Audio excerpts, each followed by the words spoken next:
Il y a un mot qui revient souvent dans le discours, dans la communication de l'abbé Pierre, c'est le mot dignité.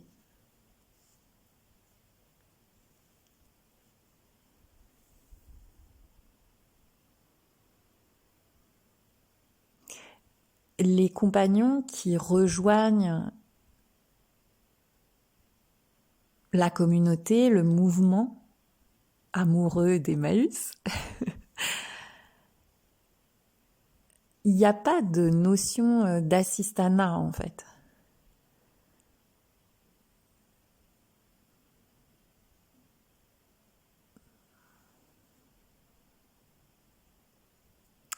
Et ça me fait penser à une carte postale qu'il y avait comme un petit flyer qui était un peu partout dans la communauté. C'était un dessin, une illustration de Piem. C'est un illustrateur assez connu. Je la mettrai dans le podcast. On voit une femme. Ça pourrait être un homme aussi, hein, parce que qui est devant un vide ordure, avec son cœur à la main. Elle a des grosses cernes sous les yeux. Le dessin est assez expressif. Et elle est prête à mettre son cœur à la poubelle, quoi. Et c'est écrit en gros, ne jetez pas votre cœur à la poubelle. Il peut encore servir. Donc ça aussi, je l'ai eu en reflet pas mal pendant toute mon enfance. Moi,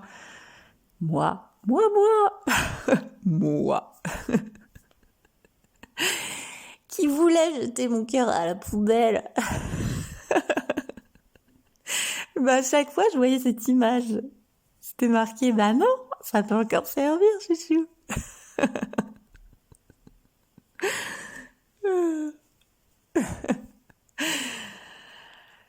Et donc c'est ça son message en fin de compte, c'est que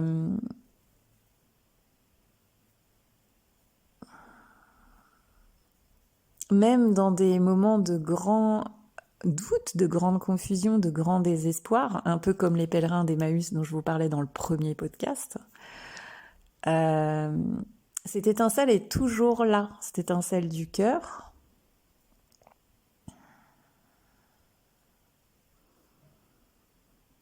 Qui est l'étincelle de l'amour lui-même et qui ne s'éteint jamais.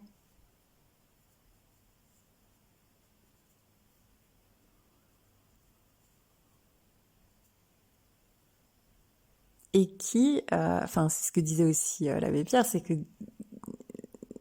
cet amour, quand il donne, il reçoit. En fait, il n'y a pas de séparation entre ce qui est donné et ce qui est reçu. Il n'y a pas de donneur et de receveur.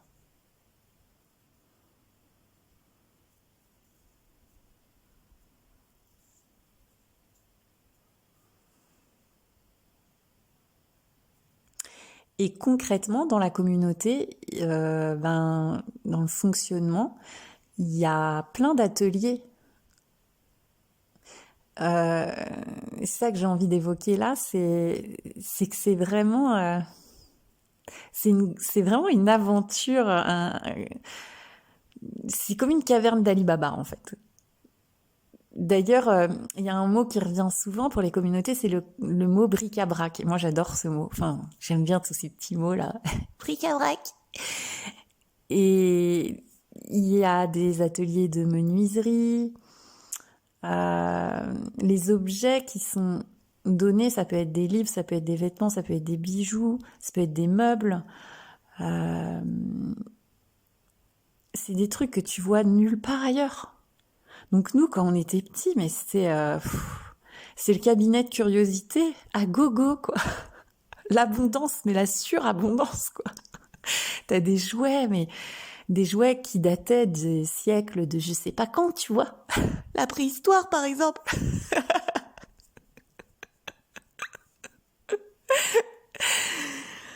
Par exemple, bon, moi, j'adorais me costumer. Et ben là, c'était tout le temps, voilà, les robes d'époque en dentelle, les petits chapeaux à voilettes, les petits gants, les petits sacs des années 20, les chapeaux. Oh là là, les chapeaux en velours.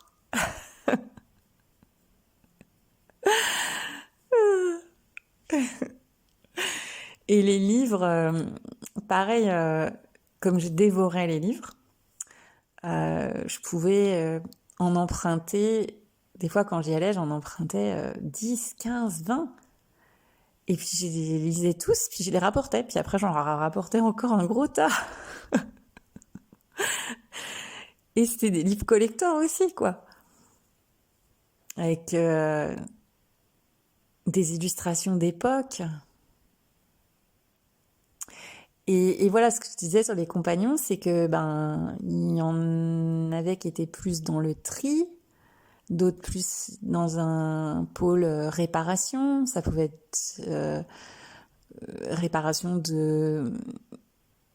d'électroménager ou d'informatique, ou ça pouvait être de la restauration de meubles.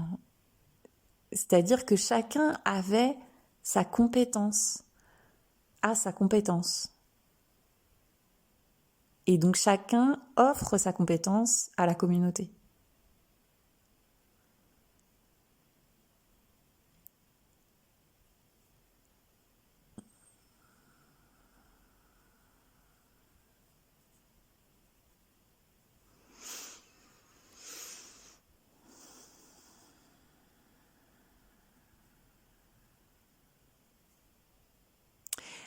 Et ce qui me vient, c'est le mot de foyer.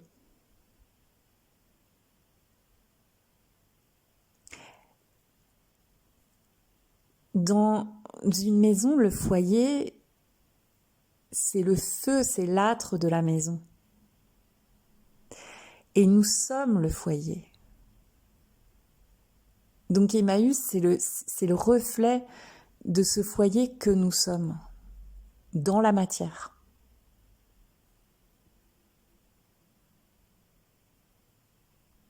Mais même quelqu'un qui vit à la rue, parce que la plupart des compagnons, enfin, il y en a beaucoup quand même qui ont connu la rue, ils n'ont pas perdu leur foyer.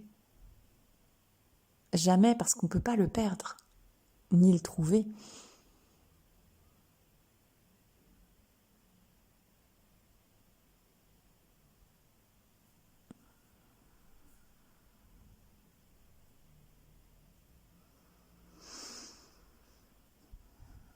C'est la maison que nous sommes, la maison de l'amour.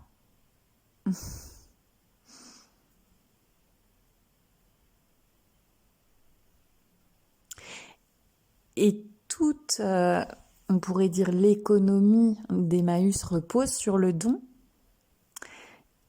Et ce don peut être immatériel ou matériel. Parce qu'aussi, il y a beaucoup de bénévoles à Emmaüs qui sont appelés les amis. Donc ça aussi, ça a été des rencontres fabuleuses avec les amis d'Emmaüs, parce que ça pouvait être des gens de toute génération, de tous milieux sociaux, de toute nationalité. Et ça, je l'évoquerai notamment dans un prochain podcast, parce qu'il y a eu au moins une grande rencontre dans les amis. Et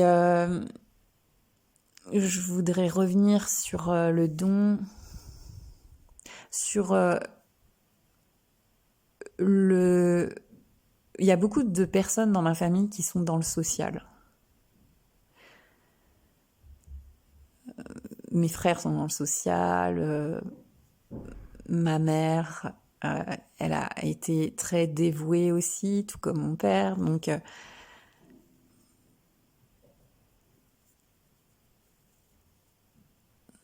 à la fois, j'ai une immense gratitude pour toutes ces personnes de ma famille qui ont œuvré et qui œuvrent encore.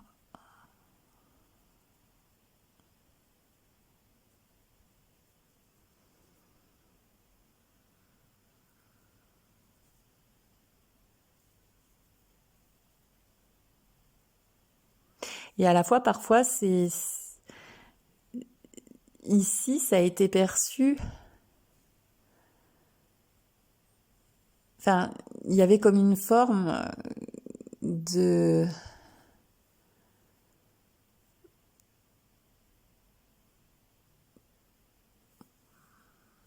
Comme une injonction aussi à œuvrer dans le social. Et il y a eu, et il peut y avoir encore. Donc, c'était pas forcément ce que eux renvoyaient, mais c'est comme ça que parfois ça pouvait être perçu. Et aussi une notion un peu sacrificielle. Et ça, à un moment, ça s'est effondré. Pas complètement, hein, ça peut se réveiller. Ça peut même bien se réveiller. Donc, il peut y avoir une forme dans l'exploration, une forme de culpabilité, quoi. De comparaison. Et ce qui a été vu à un moment, c'est que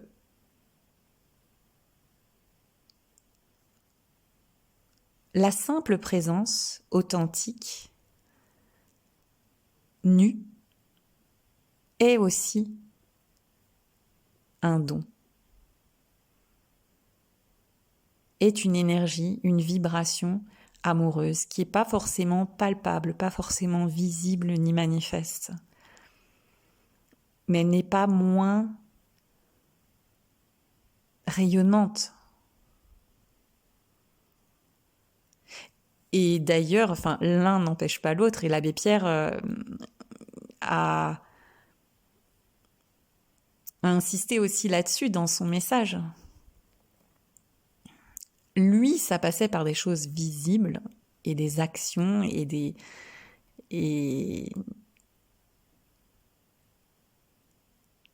beaucoup de paroles, mais cela passait aussi par cet impalpable.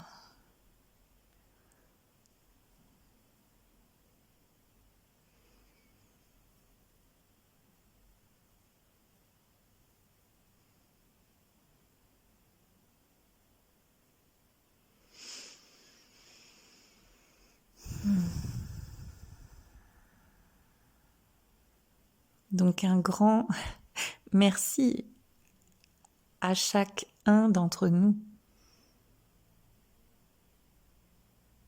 de rayonner cet amour.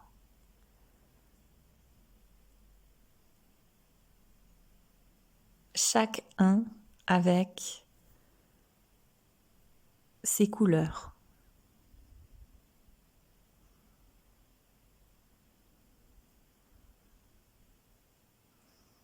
Ses contrastes.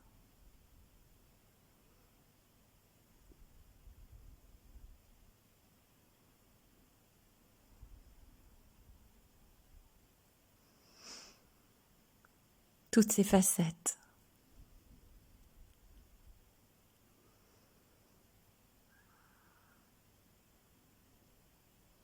Les subtils et les pas subtils.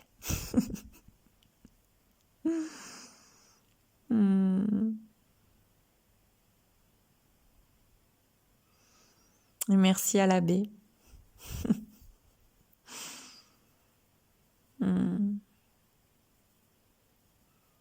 À tout ce mouvement de solidarité.